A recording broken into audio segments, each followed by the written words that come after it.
Hello everyone, this is Yeshua said my name. I'm doing an update for you today on the papacy, and we will be getting back to the Freemasonry news that I was dealing with yesterday. We'll be getting to part 2 as soon as possible. However, this news article coming from Breaking Israel News is something I wanted to share with you in regards to the one world religion. Pope pushes one world religion on Israel's Independence Day. And then from Psalm 83, 5-7, it states here prophetically, they have said, come and let us cut them off from being a nation, that the name of Israel may be no more in remembrance. For they, meaning the kings of the earth, have consulted together with one consent against thee, meaning the Lord, do they make a covenant, the tents of Edom and the Ishmaelites, having to do with the Muslim nations, okay? Now, it's interesting because this first sentence here states in this article, historically, the Vatican was no friend to the Jews, but its new initiative aligns the Catholic Church with Islam in a one-world religion that may be the biggest threat ever to the Jewish people. Now, when I was in Israel about 6 years ago, I was visiting, one of the places I visited was David's tomb, and an Israeli woman walked up to me. And she said, why is the papacy taking so much of our land? She was complaining about the Vatican and the papacy, and I had to explain to her that I am not Catholic, that I'm a born-again Christian and have nothing to do with the Vatican or the papacy. But most Jews in Israel, from what I experienced dealing with the Israelis over there 6 years ago, they align most of Christianity with the Vatican. Okay, so I thought that was an interesting statement here, that the Jews are very resentful, at least from what I heard and who I spoke to, about the Vatican. It is fitting since Judaism is the last bastion entirely incompatible with a New World Order, it states here in the article. At an address to Vatican diplomats last month, Pope Francis announced that the Vatican will be hosting a global event titled Reinventing the Global Compact on Education. Now, this is not only just dealing with education, but to create a global pact of humanism. And it goes on to say here, never before has there been such a need to unite, it's saying here, our efforts in a broad educational alliance to form a fraternal humanity, a fraternity for humanity. The Pope goes on to talk about his global vision.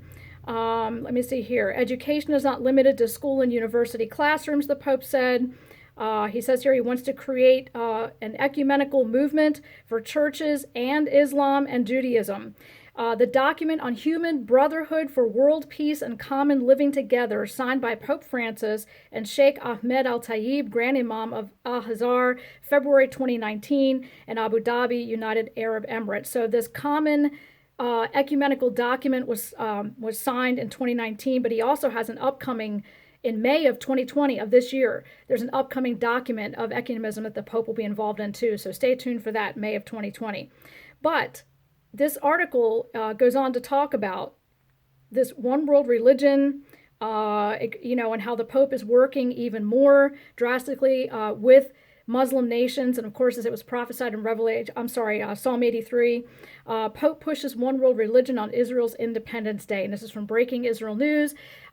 Came out today. I'll put a link down in the description section for you. But this is just another example, okay, of this ecumenical one world religion being pushed by the Vatican.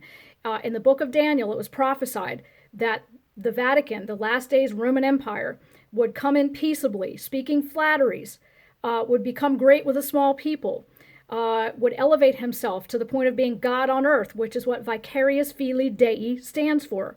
In Latin, meaning in place of the Son of God on earth. Antichrist doesn't just mean against, it can also mean in place of or a substitute for, if you look at the original language of the word anti, okay? So I'll put a link down for you. This is from Breaking Israeli News. Of course, this is no shock.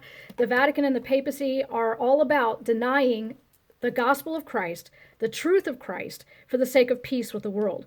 And Jesus himself said, and this is a very hard thing for most people to listen to, do not suppose I come to bring peace on the earth. I come to bring a sword. Now, what is this sword Jesus is talking about? He's saying here that choosing to be his, aligning yourself with the gospel, keeping to the doctrine of Christ will cause a sort of division. Sometimes with those in your church, in your family, in your neighborhood, with your friends, your co-workers. But what is more important? Standing before the throne of Christ and he says one day, well done, my good and faithful servant? Or like the Vatican and papacy in Rome, you want to make peace with everyone, no matter what religion it is or what they call God. This is not sticking to the doctrine of Christ. The ecumenical movement, this document on human fraternity, Okay, one of them that was signed in February of 2019. There's another one coming up in May of this year, 2020, that I will be keeping you updated on. This is a lie straight out of hell. That peace and security is what everyone is saying. And the scripture says as soon as they say that, sudden destruction comes upon them.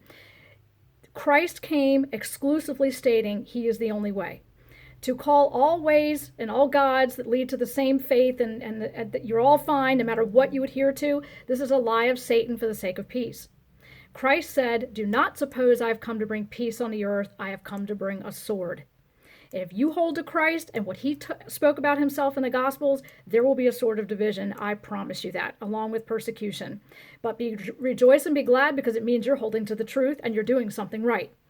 More to come soon. I'll be doing a part 2, hopefully either today or tomorrow, on the Freemasonry topic. So tune back in for that soon. God bless you. Thank you for listening. I'll put a link down in the description section for you. God bless and have a good day, guys.